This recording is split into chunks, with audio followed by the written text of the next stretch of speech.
11 जनवरी 2023 प्रातः मुरली। ओम शांति। बाप दादा मधुबन। मीठे बच्चे, बुद्धि का योग बाप से लगाते रहो तो लंबी मुसाफरी को सहज ही पार कर लेंगे। तो बुद्धि का योग किससे लगाना है? मेरे मीठे प्यारे बाबा से। तो हम सभी हिस्ट्री हॉल में बैठकर प्यारे बाबा की दृष्टि लेते हुए ये बाबा के महावाक्य सुनते हैं। मैं ये भी सोच रही थी कि बाबा ने 18 जनवरी 69 में अपना साकारी देह त्याग करके अव्यक्त रूप धारण किया। 11 जनवरी की बाबा की स्थिति क्या होगी? बाबा को पता होगा कि 8 दिन के बाद मैं तो अव्यक्त हो जाऊंगा। तो कैसे बाबा ने वो 11 दिन न्यारे प्यारे होकर के बिताए होंगे। मीठे बच्चे, बुद्धि का योग बाप से लगाते रहो तो लंबी मुसाफरी को सहज ही पार कर लेंगे। प्रश्न, बाप पर कुर्बान जाने के लिए किस बात का त्याग जरूरी है? उत्तर, अभिमान का। अभिमान आया तो मरा, व्यभिचारी हुआ। इसलिए कुर्बान होने में बच्चों का हृदय विदीर्ण होता है। जब कुर्बान हो गए तो उस एक की ही याद रहे, उन पर ही बलिहार जाना है, उनकी ही श्रीमत पर चलना है। देखो, हमको ड्रामा अनुसार बाबा ने कुर्बान होने का मौका दिया है। भगवान के यज्ञ में जन्म जीवन समर्पित करना कितना बड़ा भाग्य होता है। और हमको तो कभी लगा नहीं कि हम कुर्बान गए हैं। हमने कहा लौकिक दुनिया में भी संबंधों के लिए कितना त्याग कर लेते हैं और प्राप्ति तो कुछ भी नहीं होती है। कर्म बंधन की जाल बढ़ती जाती है। यहाँ तो भगवान ने हमें अपना बनाया और हमें कर्म बंधनों से छुड़ाया और सतयुग में ले जाने की गारंटी की। अगर हम बाबा पर बलिहार न जाए, कुर्बान न जाए, तो किसके पर कुर्बान जाए? इस संसार में और कोई तो ऐसा है नहीं। और बाबा ने हमको इतना अच्छा सिखाया कि हर बात बाबा की आज्ञा से हम करते थे। लकीली हम तो छोटी उम्र में ही आ गए और लौकिक दुनिया के भी वो संस्कार थे कि बड़े बुजुर्गों का बहुत मान रखना है, उनकी आज्ञा से करना है, उनकी आशीर्वाद से करना है। एक भावना पहले से थी। हम लोगों को तो सेंटर के बाहर वॉक लेने भी जाना होता था तो हम दीदी की परमिशन लेते थे।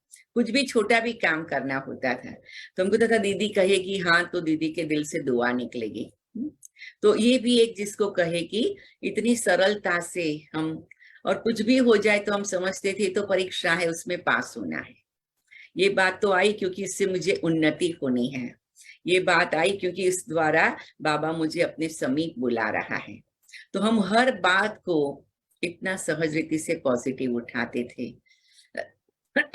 कोई ऐसी बात ही नहीं होती थी। तो अभी भी हमें पूछते हैं, बहन आप 43 ईयर से यज्ञ में रहते हैं, कैसे रहते हैं? लौकिक दुनिया में तो 43 ईयर्स किसी के साथ रहना वो बहुत बड़ी बात हो जाती है ना, अनेक प्रकार के स्वभाव संस्कार।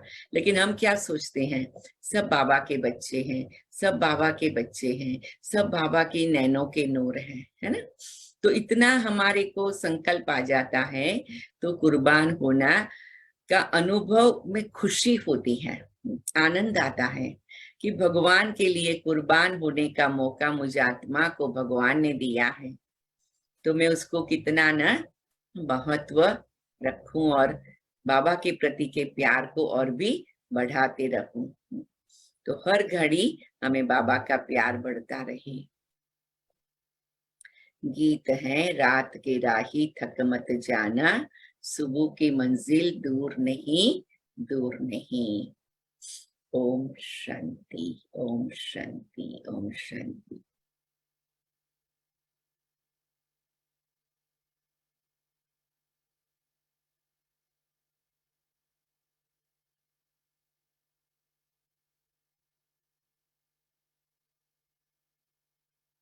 भगवान उवाच, भगवान अपने बच्चों को राजयोग और ज्ञान सिखला रहे हैं।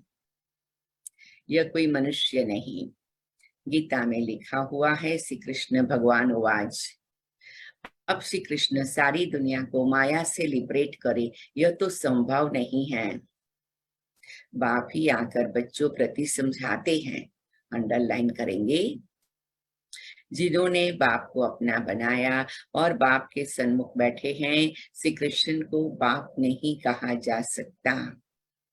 तो बाप किसको समझाते हैं? जिन्होंने बाबा ने जिनको अपना बनाया, जिन्होंने बाबा को अपना बनाया और जो सन्मुख बैठे हैं। तो हम हिस्ट्री हॉल में सन्मुख बैठ के सुन रहे हैं ना। बाप को कहा जाता है परम पिता, परम धाम में रहने वाला। आत्मा इस शरीर द्वारा भगवान को याद करती है। बाप बैठ समझाते हैं, मैं तुम्हारा बाप परम धाम में रहने वाला हूँ। मैं सभी आत्माओं का बाप हूँ। मैंने ही कल पहले भी बच्चों को आकर सिखाया था कि बुद्धि का योग मुझ परम पिता से लगाओ। आत्माओं से बात की जाती है। आत्मा जब तक शरीर में ना आए तो आंखों द्वारा देख न सके, कानों द्वारा सुन न सके। आत्मा बिना शरीर के जड़ हो जाती है। आत्मा चैतन्य है, गर्भ में बच्चा है, परंतु जब तक उसमें आत्मा ने प्रवेश नहीं किया है तब तक चूरपुर नहीं होती। तो ऐसी चैतन्य आत्माओं से बाप बात करते हैं, कहते हैं मैंने यह शरीर लोन पर लिया है। मैं आकर सभी आत्माओं को वापस ले जाता हूँ। अंडरलाइन करेंगे। फिर जो आत्माएं सन्मुख होती हैं उन्हों को राजयोग सिखाता हूँ। राजयोग सारी दुनिया नहीं सीखेगी, कल पहले वाले ही राजयोग सीख रहे हैं।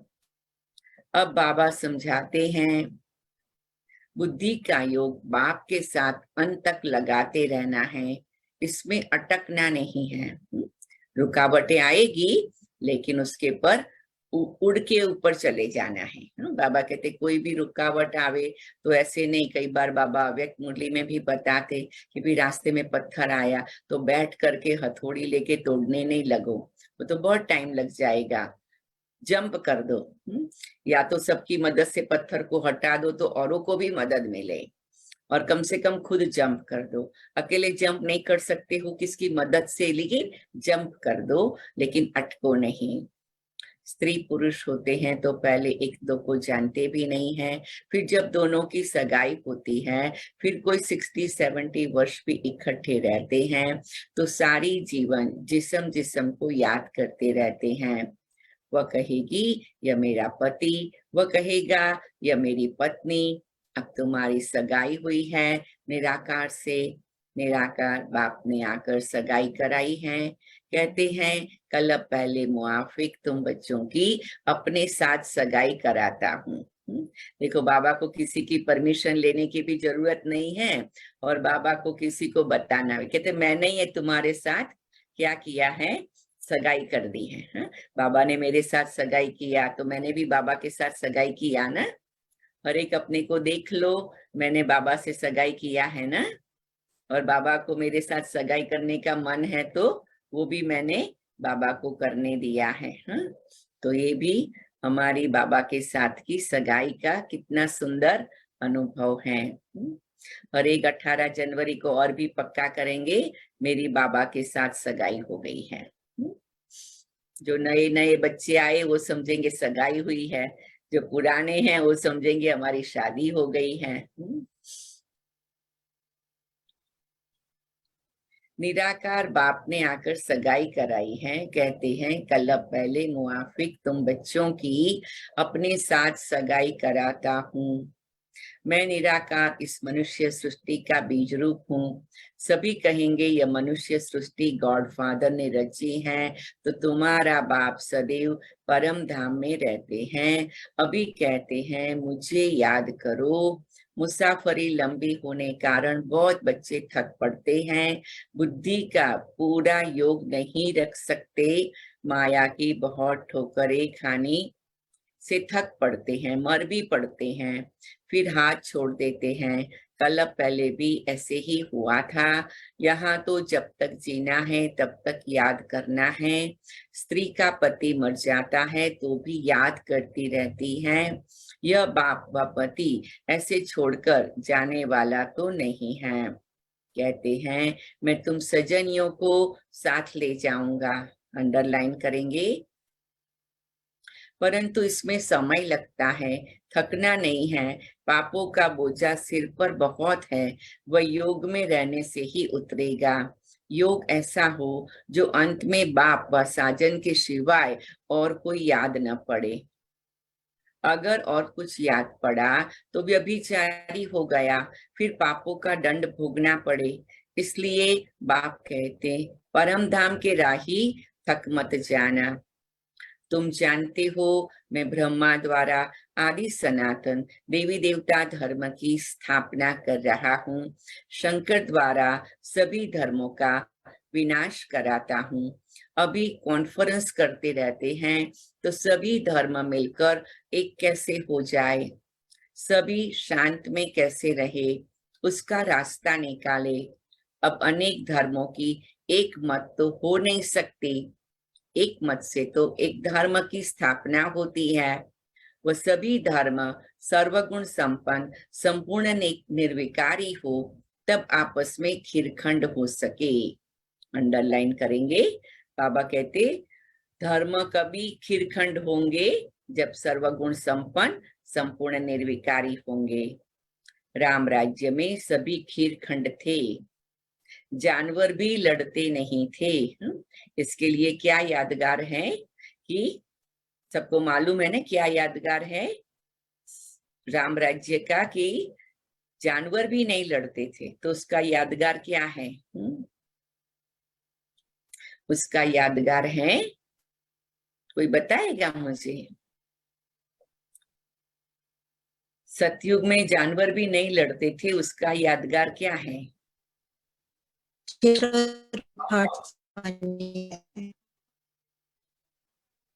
सॉरी, शांति। शेर और बकरी एक ही घाट से शेर और पानी बकरी पीते थे। भी एक घाट पर पानी पीते थे। राइट, उसका यादगार है शेर और बकरी भी एक घाट पर पानी पीते थे।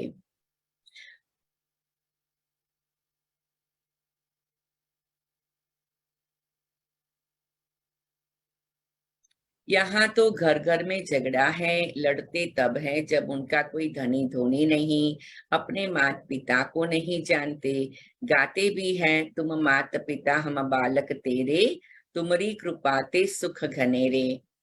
सुख घनेरे तो अभी है नहीं, तो कहेंगे माता पिता की कृपा नहीं है, बाप को जानते ही नहीं तो बाप कृपा कैसे करे। फिर टीचर के डायरेक्शन पर चले तब कृपा हो। अंडरलाइन करेंगे। तो बाबा कहते कि कृपा तभी होती है जब बात को मानते हैं। वह तो कह देते सर्वव्यापी है, तो कौन कृपा करे, किस पर करे? कृपा लेने वाला और करने वाला दोनों चाहिए। स्टूडेंट पहले तो आकर टीचर के पास पढ़े, यह कृपा अपने ऊपर करे, फिर टीचर के डायरेक्शन पर चले। पुरुषार्थ कराने वाला भी चाहिए, यह बाप भी है, टीचर भी है, तो सदगुरु भी है। उनको परम पिता, परम शिक्षक, परम सदगुरु भी कहा जाता है। बाप कहते मैं कलप कलप यह स्थापना का कार्य कराता हूँ, पति दुनिया को पावन दुनिया बनाता हूँ। वर्ल्ड ऑलमाइटी अथॉरिटी है ना, तो वर्ल्ड अथॉरिटी का राज्य कायम करते हैं।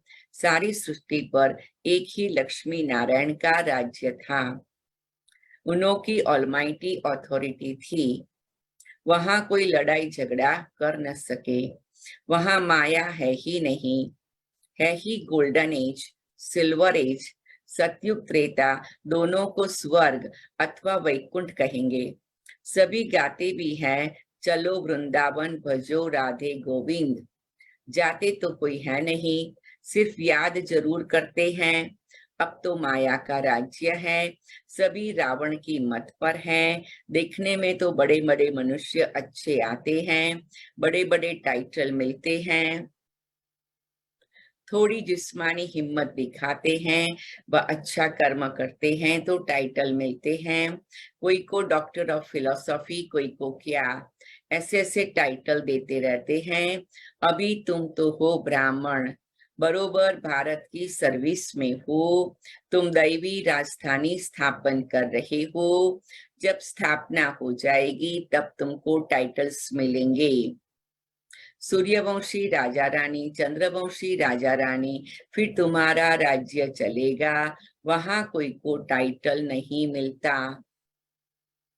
वहां दुख की कोई बात ही नहीं। जो कोई का दुख हरे दूर करे, वह बहादुरी दिखाए, जो टाइटल मिले। जो रस्म रिवाज यहाँ होती हैं,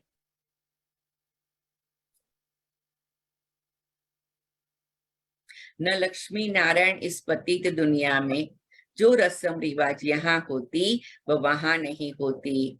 यह है ही पतित आसुरी दुनिया। अनेक मत मतांतर में मुंज गए हैं। यहाँ तो एक ही श्रीमत है जिससे राजधानी स्थापन हो रही है। हाँ, चलते चलते कोई को माया का कांटा लग जाता है तो लंगड़ाते रहते हैं। इसलिए बाप कहते सदैव श्रीमत पर चलो। अपनी मनमत पर चलने से धोखा खा लेंगे। सच्ची कमाई होती है सच्चे बाप की मत पर चलने से। अपनी मत से बेड़ा गर्क हो गया जाएगा। कितने महावीर श्रीमत पर न चलने कारण अधोगति को पहुंच गए हैं। अभी तुम बच्चों को सदगति को पाना है। श्रीमत पर न चला, दुर्गति को पाया, फिर बहुत पश्चाताप करना पड़ेगा। फिर धर्मराजपुरी में शिव बाबा इस तन में बैठ समझाएंगे, मैंने तुमको इस ब्रह्मा तन द्वारा इतना समझाया पढ़ाया, कितनी मेहनत की।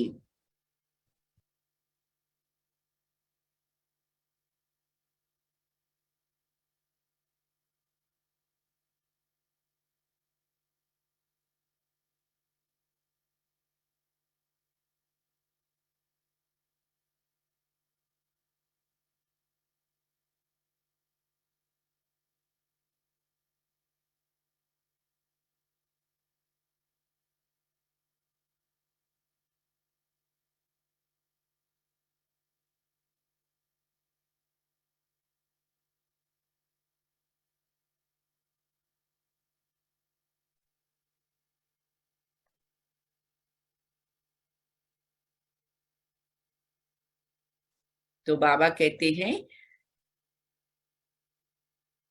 फिर धर्मराजपुरी में शिव बाबा इस तन में बैठ समझाएंगे, मैंने तुमको इस ब्रह्मा तन द्वारा इतना समझाया पढ़ाया, कितनी मेहनत की। तुमने निश्चय पत्र लिखे, श्रीमत पर चलेंगे परंतु नहीं चले। श्रीमत को कभी नहीं छोड़ना चाहिए। कुछ भी हो बाप को बताने से सावधानी मिलती रहेगी। कांटा लगता ही तब है जब बाप को भूलते हैं। बच्चे सदगति करने वाले बाप से भी 3 कोस दूर भागते हैं। गाते भी है, वारी जाऊं कुर्बान जाऊं, लेकिन फिर माया आ जाती है? तो क्या हो जाता है, बाबा से दूर हो जाते हैं। हमें कभी भी बाबा से दूर नहीं होना है। परंतु किस पर, ऐसे तो नहीं लिखा सन्यासी पर वारी जाऊं, वह ब्रह्मा विष्णु शंकर पर वारी जाऊं, वह श्री कृष्ण पर वारी जाऊं। कुर्बान जाना है परम पिता परमात्मा पर, कोई मनुष्य पर नहीं। वर्षा मिलता है बाप से, बाप बच्चों पर कुर्बान होता है। यह बेहद का बाप भी कहते, मैं कुर्बान होने आया हूँ। परंतु बाप पर कुर्बान होने में बच्चों का हृदय कितना विदीर्ण होता है। वे अभिमान में आया तो मरा, व्यभिचारी हुआ। याद उस एक की रहनी चाहिए, उन पर बलिहार जाना चाहिए। अब नाटक पूरा होता है, अब हमको वापस जाना है। बाकी मित्र संबंधी आदि तो सब कब्र दाखिल होने हैं, उनको क्या याद करेंगे। इसमें अभ्यास बहुत चाहिए। अंडरलाइन करे, क्योंकि कोई भी बात हमें ऊंचा नीचा कर सकती है, लेकिन अभ्यास ज्यादा होगा तो अपने को संभाल सकेंगे। गाया भी हुआ है, चढ़े तो चाखे वैकुंठ रस, जोर से गिरते हैं तो पद गंवा देते हैं। ऐसे नहीं, स्वर्ग में नहीं आएंगे, परंतु राजा रानी बनने और प्रजा बनने में फर्क तो है ना। यहाँ का भील भी देखो, मिनिस्टर भी देखो, फर्क है ना। इसलिए पुरुषार्थ पूरा करना है। कोई गिरते हैं तो एकदम पतित बन जाते हैं, श्रीमत पर नहीं चल पाते तो माया नाक से पकड़ एकदम गटर में डाल देती हैं। बाप दादा का बनकर फिर ट्रेटर बना, गोया उनका सामना करना है। इसलिए बाप कहते कदम कदम संभाल कर चलो, अब माया का अंत होने वाला है। तो माया बहुतों को गिराती है, इसलिए बच्चों को खबरदार रहना है। रास्ता जरा लंबा है, पद भी बहुत भारी है, अगर ट्रेटर बना तो सजा भी भारी है। जब धर्मराज बाबा सजा देते हैं तो बहुत रड़ियां मारते हैं, जो कलप कलप के लिए कायम हो जाती है। माया बड़ी प्रबल है, थोड़ा सा भी बाप का डिसरिगार्ड किया तो मरा। गाया हुआ है, सदगुरु का निंदक ठोर न पाए। काम वश क्रोध वश उल्टे काम करते हैं, गोया बाप की निंदा कराते हैं, दंड के निमित्त बन जाते हैं। अगर कदम कदम पर पद्मों की कमाई है तो पद्मों का घाटा भी है। अगर सर्विस से जमा होता है तो उल्टे विकर्म से ना भी होती है। बाबा के पास सारा हिसाब रहता है। अब सन्मुख पढ़ा रहे हैं तो सारा हिसाब जैसे उनकी हथेली पर है। बाप तो कहेंगे सल कोई बच्चा शिव बाबा का डिस्रिगार्ड न करे। बहुत विकर्म बनते हैं, यज्ञ सेवा में हड्डी हड्डी देनी पड़ती है। दधीची ऋषि का मिसाल है, उसका भी पद बनता है, नहीं तो प्रजा में भी भिन्न भिन्न पद है। प्रजा में भी नौकर चाकर सभी चाहिए, बल वहां दुख नहीं होगा, परंतु नंबरवार पद तो है ही। अच्छा, मीठे मीठे सिके लधे बच्चों प्रति माता पिता बाप दादा का याद प्यार और गुड मॉर्निंग। रूहानी बाप की रूहानी बच्चों को नमस्ते। हम रूहानी बच्चों की हम रूहानी बच्चों की रूहानी बाप अपने दादा को अपने बाप दादा याद को प्यार याद गुड प्यार मॉर्निंग गुड और मॉर्निंग नमस्ते बाबा नमस्ते बाबा नमस्ते बाबा नमस्ते बाबा। शुक्रिया बाबा शुक्रिया बाबा शुक्रिया बाबा। धारणा के लिए मुख्य सार, याद की यात्रा में थकना नहीं है, ऐसी सच्ची याद का अभ्यास करना है जो अंत समय में बाप के सिवाय कोई याद न आए। मैं आत्मा याद की यात्रा में थकती नहीं हूँ।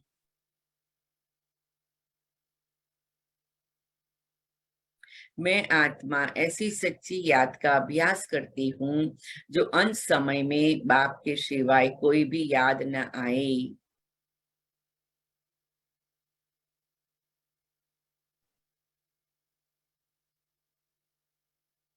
सच्चे बाप की मत पर चल, सच्ची कमाई करनी है, अपनी मनमत पर नहीं चलना है। सतगुरु की निंदा कभी भी नहीं करानी है। काम क्रोध के वश कोई उल्टा काम नहीं करना है। मैं आत्मा सच्चे बाप की मत पर चल सच्ची कमाई करती हूँ। मैं आत्मा अपनी मनमत पर नहीं चलती हूँ। मैं आत्मा सद्गुरु की निंदा कभी नहीं कराती हूँ। मैं आत्मा काम क्रोध के वश कोई उल्टा काम नहीं करती हूँ।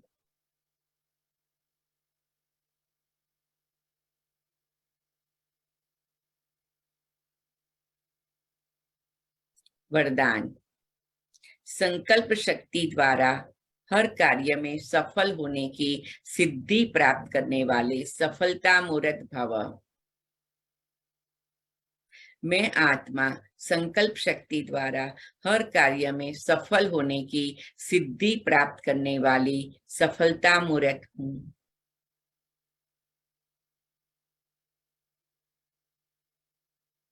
संकल्प शक्ति द्वारा बहुत से कार्य सहज सफल होने की सिद्धि का अनुभव होता है। जैसे स्थूल आकाश में भिन्न भिन्न सितारे देखते हो, ऐसे विश्व के वायुमंडल के आकाश में चारों ओर सफलता के चमकते हुए सितारे तब दिखाई देंगे जब आपके संकल्प श्रेष्ठ और शक्तिशाली होंगे। सदा एक बाप के अंत में खोए रहेंगे। आपके यह रूहानी नयन रूहानी मूर्त दिव्य दर्पण बनेंगे। ऐसे दिव्य दर्पण ही अनेक आत्माओं को आत्मिक स्वरूप का अनुभव कराने वाले सफलता मूर्त होते हैं। स्लोगन: निरंतर ईश्वरीय सुखों का अनुभव करने वाले ही बेफिक्र बादशाह हैं। मैं आत्मा निरंतर ईश्वरीय सुखों का अनुभव करने वाली बेफिक्र बादशाह हूँ।